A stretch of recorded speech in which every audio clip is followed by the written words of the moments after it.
Hello everyone, how you guys doing? I'm here with Cruz, fuksman from the New Year Psychotherapy. So hello Cruz, how you doing today? Hi, I'm doing great. Very nice to see you. Thank you for having me. Thank you for joining us. So as you know, this month and all the way until next month, October 15th, we will be celebrating the National Hispanic Heritage Month. And as you know, it's like I'm very happy to be Hispanic. I'm very happy to be celebrating this, time for us. So how's everything going with you? Everything's going well, and looking forward to the celebration. And really taking it. I'm very happy to be part of it. But it's Absolutely. Being Hispanic is not easy because being Hispanic means being loud, being happy 24/7. That's what it means. I have my puru here. But this was actually this came out of a tree, right? And I remember in the Dominican Republic, your parents will whip you with this. But at the same time, it's also very musical. People will use it for music. So Yeah, I mean it's probably not as bad as the chancla, but but we know the sins because we grew up around it. But yeah, let's just go ahead and get started. So tell me, Cruz, what does being Hispanic means to you? oh wow, that's a great question. What does that mean? So to me, I guess that being Hispanic really represent opportunity to really share the blend that we as Latino people grew up with and embrace. I mean, the blend of the food, of the culture, of the music, of the rituals that we follow. So having the opportunity to actually share those blends is what means to me being a Latin woman. Really sharing and talking. I think that as a Latina woman, I have experienced interest in people finding out more about me because I'm Latin. Tell me more about the food. Tell me more about the culture. Tell me where you're from. Once they hear the accent. So I have really seen that as a great opportunity of sharing, my culture and the values that, were instilled on me. So, made me really happy to be a Latin woman. Absolutely, and I'm very happy, that you're so humble about it. That you say, I like sharing because I think about the one thing about us, Hispanics is that we love sharing. We love talking about where we come from. We love talking about our music, our food. It's like we carry ourselves with so much pride. That's the one thing about Hispanics. Like, there's nothing that someone could say to us that will make us, deny where we come from. Like, we're just too proud and too Yeah, prideful for as like. open about it. It's like there's no shame in our game. Now we are happy to embrace the music and the food Mhm. and the baseball. We come. A lot of the games and the things that we really enjoy and embrace come from who we are. As Latin people.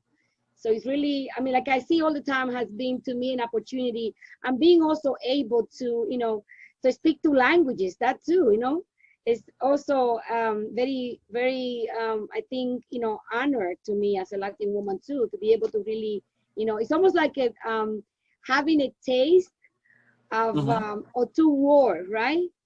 But, really mainly on the merge of having so much as a Latina, so much to give and share.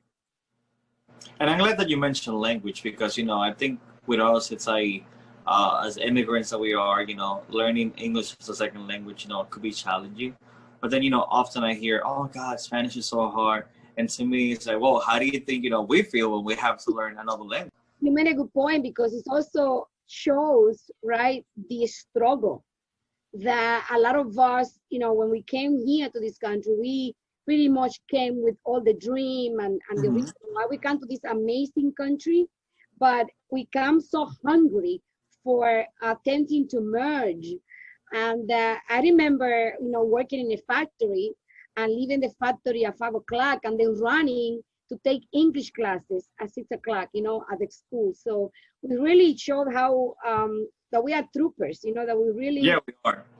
As a Latin people, we really work hard and we were able to, sort of like, battle um, the barriers, that were in the way, and not so much, by maybe, not lack of opportunity, but we needed to do this in order to be able to fit, in the culture that was not ours, And so, yeah, I think that we have a lot of, like I said, not, determination, but also a lot of resilience, in a way that we approach the world, that even when things seems to be very hard, we just go through it, we just, especially those of us that have come from, or we made it here in a very odd way, right? We just, it wasn't easier for a lot of us to make it here in this country, but we fought hard, to make it. So, that made me very proud too. That I know, absolutely, yes. A Latin woman to be here in this beautiful country, right? With a lot of opportunities, but being able now even to communicate in a language that is not mine. And I don't consider myself bilingual, by the way. I always say, like, I speak one language and a half, but being able to have this communication, it says something about, how much we strive as a culture, as a Latin people. Absolutely, but it's not what you do, it's how you do it. And I think, I'm glad you mentioned, like when you came over here and you made the time to learn the language, because, oftentimes I hear, oh, I don't have the time to do it. Yeah, and I think that when I have an opportunity to actually share my story, and I think that this is actually a great platform for me to share the story. I like to share the story because a lot of time people feel that they can't do certain things. And I don't think that everyone can do it. But, when I came to this country, when I left the Dominican Republic, I left the Dominican Republic in a boat. I really, from the Dominican Republic to Puerto Rico in a boat at 16, 17 years old, and getting to Puerto Rico, undocumented, without family, without support. And then today, see myself, I went to school, I got my master, I have been working, for almost 30 years, helping people. So it just say that we can try to do it. I don't want to say to people, if I did it, you can do it. I'm not going to say that because not everyone has the resilience. But what I wanted to tell people is that if you put your mind into, you can do it. Because it's all about, taking the opportunity and moving forward. It's almost like I always say, I am so blessed that one lemon was given to me and I had never stopped making lemonade. Yeah. So I guess that's, that's the message. I am so blessed that one lemon was given to me and I had never stopped making lemonade. Yeah. So I guess that's, that's the message there, for our Latin families and Latin individuals, like, take it and run with it, It's really important to do that. And that's a great story, that's a great story because, one recurrent word that we continue to use is resilience. And everything that you describe, everything that you just said describes the word resilience. Like, you came over here and against the odds, like, you still went away, you still went around it and you still decided to go pursue your master's. And now you are in a position where you are helping others. And I think, that's the one thing about us that no one can deny. It's just the level of resilience, that we apply to everything that we do. And, I think, or I don't think, I know for a fact that, like, those watching or listening to this video later on, they will be able to relate to it because, we all have very similar experiences. So do you have any role models, anyone, in the Hispanic culture that you look up to? My mom. Your mom? My mom was really an incredible woman. My mom never went to school. She didn't know how to read or write. She was a single mom raising 7 children.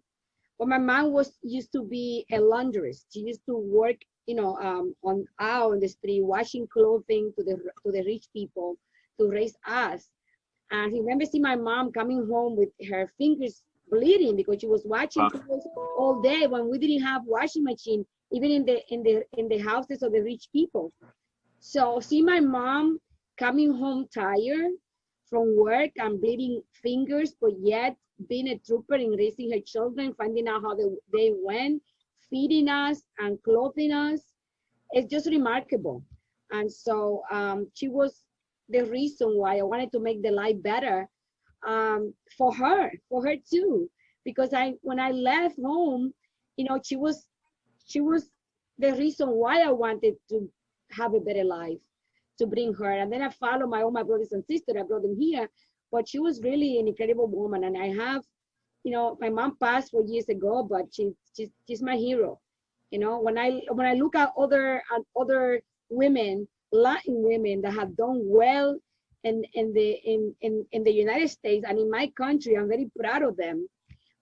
But when I was growing up, she was all I have in a little, you know, in the Capitol, in what we call a little patio, no, the patio in the back where I didn't have shoes, you know. I had one pair of shoes, but you know, and then see this woman thriving and working to raise her kids and decent kids. We grow up to be decent people. It's just remarkable. So she has been my role model. And I love how you don't have to go too far to look for a role model when you already have one at home. Because, you know, I feel like sometimes, you know, we neglect to see that we already have these role models at home. And we start, you know, thinking into politicians, Hollywood actors, you know, baseball players. But it's like when you turn to the corner, when you turn around and you see your mom, your dad working hard, that should be your role model because, you know, like they're doing it for you. No, they're doing it because they have a purpose in life, which is, you know, provide for their children. I agree. When you mentioned that, you made me think now. Thank you, Dan, because you made me think when we think about looking for those role models, and that's something that I speak to my clients sometimes about. A lot of time it's not fame and money that we need to look up to. But a lot of time when we're growing up, we think, oh, I want to be rich, right? But then we don't actually embrace all these other things that your parents teach you, right? I remember growing up, my mom used to say to me, to all of us, to my brother and sister, you shouldn't ever, ever take anything from anybody because you don't know how hard they work to get that. So it's not your role to go and steal from people, to take what they have. You ask. If they cannot give it to you because they're in the position of not being able to give it to you. Like I'm telling you, she was a woman that never went to school, never learned how to read or write, but she was very savvy and very dignified and really taught us values that I still, even though she's gone, those values is still in me, that I follow them. They have integrity. You know, I don't have to look around when I'm alone because I always want to do right. It's in you already, yeah.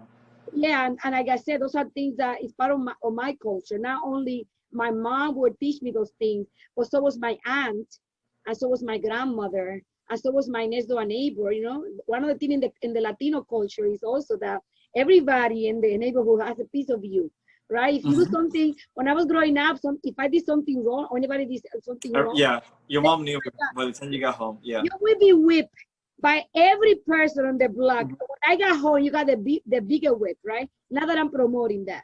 I mean, those another day. I think that is different times, yeah. Yeah, of course. That was the way where people didn't know better. So now I tell my parents to do it differently. But everybody has something to say in their upbringing. And so, you know, that was part of the culture then, that everybody really, and you will listen to the neighbors, you will listen you will listen to an elder in the neighborhood. You know, if an elder came over to you and said, drop it, you won't ask twice, why should I drop it? You just drop it. So, and those are things, values that I still, you know, that I still in me, that I want to pass on, and I continue to work with my daughters and my grandkids. And hopefully those same values will be passed on from generation to generation because it's important, you know? Well, two things, you know, like strong Latin women, you know, we do have like our culture, our families, you know, there's always strong women behind it. Behind every family, there's always strong women. Always. And it's not, I'm not taking away from my fellows, you know, from the men, but I'm just saying, you know, watching my mother, seeing how much, you know, how hard she works, it's like, I know that our culture is shaped by women and what they do. And we have to acknowledge that, you know, it's really important that we do. And the sense of community that you mentioned, you know, we have such a strong sense of community that, you know, even when we leave our countries and we come over here where we don't know anybody, we develop our own community and we get to know. Some might call us chismosos, maybe, but, you know, it's like, we do like knowing our neighbors, and we do like, oh, look, that kid. Oh, yeah, I know who that kid is. You know why? Because we do like having a community. We like feeling like we belong to a community. And the sense of community is strong. Correct. We look out for our neighbors. You know, and we do. And I think that's one of the things that we're missing, that we need to bring back. It's about really sitting in the school, you know, with your neighbor, having the conversation, drinking the coffee together. Some of the things that we're really losing You know, that, you know, when in this country, you know, there were times that we would sit in the front of the house and we would chat with our next door neighbor, and those things are just, you know, sort of like fading away. But we want these things to come back, you know, the time that we can have a nice conversation with our neighbors, and that the kids can play together and engage and get to know each other in a respectful way. But those are things that we need to continue to have. Absolutely. It's part of Absolutely. what, you know, really shape us as good neighbors and good citizens, right? It's really caring for one another. You know, when it's snowing, I used to have two elderly person in for each side of my house. One passed away, but I remember when it was snowing, I was cleaning their house, their home, my home, and their homes, and I was still with the shovel, you know, continue to go and continue to clean people's, you know, at least creating a little path. Yeah, of course. And that's It's important. a sense of community, you know. It's like you feel like it also belongs to you. Like, you know, you don't own their house, but like you feel like by cleaning yours and cleaning theirs, like collectively as a whole, it looks better. And I think, you know, that's a one thing about us, you know, Hispanics, you know, that we, like I said, having a sense of community is like really, really important to us. Correct. I know a little bit about you, but when it comes to like, you know, your likes, you know, what food, like what Spanish, you know, Hispanic dish do you really, really like? I like everything. Everything. Imagine asking a Latin woman, what do you like? Oh my What do God, you like? I like sancocho. I So actually said sancocho yesterday to Anthony. I love sancocho. people watching this video gonna say, but what's sancocho, Cruz? That's like some kind of beef stew that we Oh put no, it's not. what kind of roots. You put yuca, what is cassava called, and the pumpkin, and you put plantains, and you put It's a green process. It's a plantains. process. Process. I love sancocho. Of course, I love my rice and beans. Hmm. And chicken, you know, I think that there is nothing in my culture that I really don't like. Even though I like food in general, I love to try new foods. You Hmm. know, I eat just about anything except for reptiles. But I just eat about anything. So yeah, I love sancocho. That's probably one of my favorite dishes. I mean, from the Dominican Republic. But again, I embrace all type of Latin food.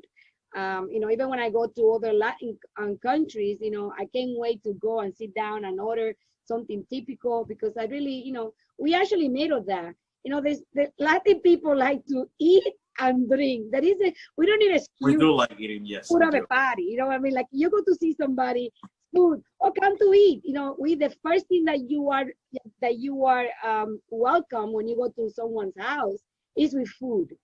No, no, no, no, no, oh, no, no, no. You gotta try a little bit of this. Come on, compadre. You know, you can't live without eating. So food is very, very important in the Latin culture. In fact, I remember this damn when I was growing up. It's kind of, you know, now you like, oh no, that's not supposed to happen. But I remember my mom when I was growing up, and people, this is a lady that passed 4 years ago at 87. That was in the old days. She would say to me, you must learn how to cook, because if you learn how to cook and you can learn how to cook good, you're going to find a good man, because their love start from the kitchen. So that tells you how important, you know, No, I cooking haven't heard that, yeah. and eating And, for Latin people is, especially women, you know, that you you must know, learn how to cook. I have heard that, and let me tell you something. My mother, a horrible cook. Really? Well, my father was an excellent cook, you know, like that's, I think, you know, it was the opposite with them. With them, it was like my father was such a great cook, and my mother was like not even, no, she was just not good.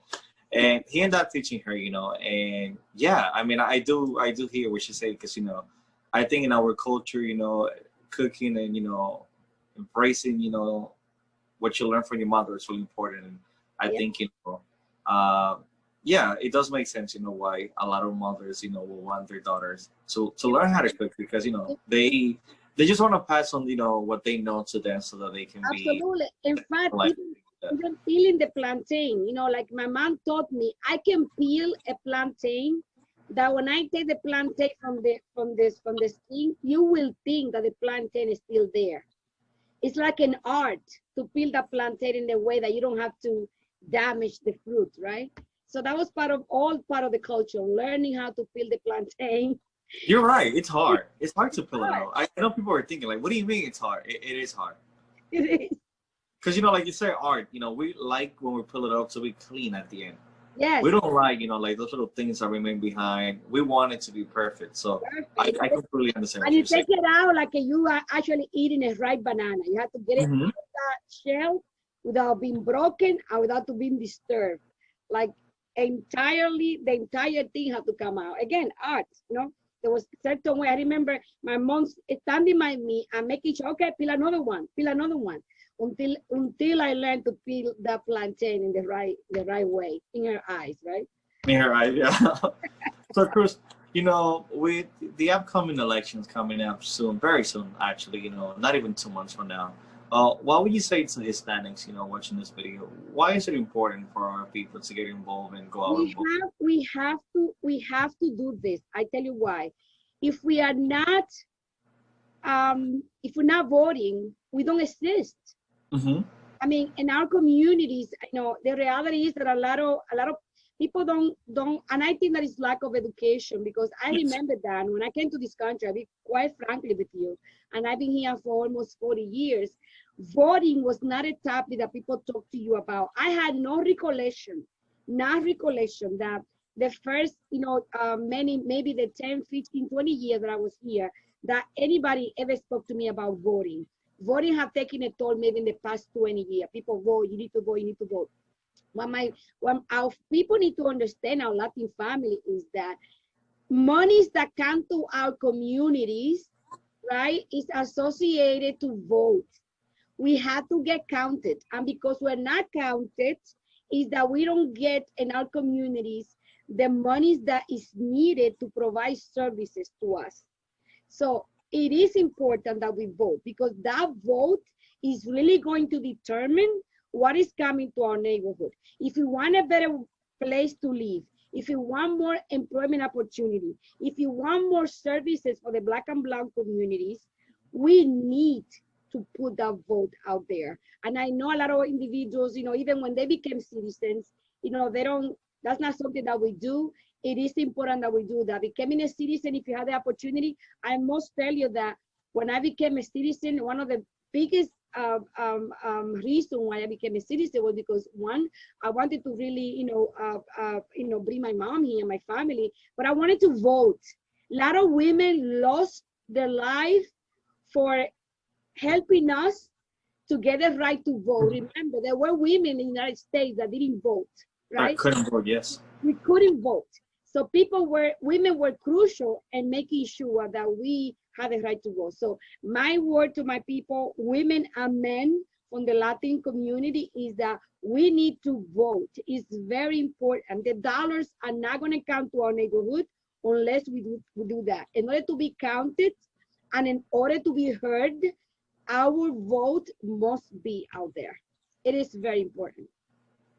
Y como dicen que todo se pone de moda, so let's just go ahead and start, you know, Vamos a ponerlo de moda, vamos a votar. Yeah, let's go out and do it, yeah. And not only that, remember, and still there are countries in this world now where people are losing their life because they want to vote. So here we have it. So let's exercise it. Vamos a ejecutar el derecho de votar. Es un derecho que tenemos. Es un privilegio. After so much work, I mean, imagine coming over here, you know, from so far away, and then finally making over here. You have so much freedom to do anything that you want. So why wouldn't you? Cruz, thank you so much for joining us today. All I want to say to you is I appreciate you, and I want you to know that we really do love the work that you do. So happy Heritage, you know, Month for you. Happy, you know, Hispanic Heritage Month to you. I know how proud you are to be Hispanic, and I think it shows because everywhere you go, you bring the flavor. So thank you so much for everything. Thank you so much. Y muchas gracias a mi gente. Felicidades también a mis latinos, mujeres y hombres y niños. Felicidades y los veo pronto. Mucho cariño. Gracias.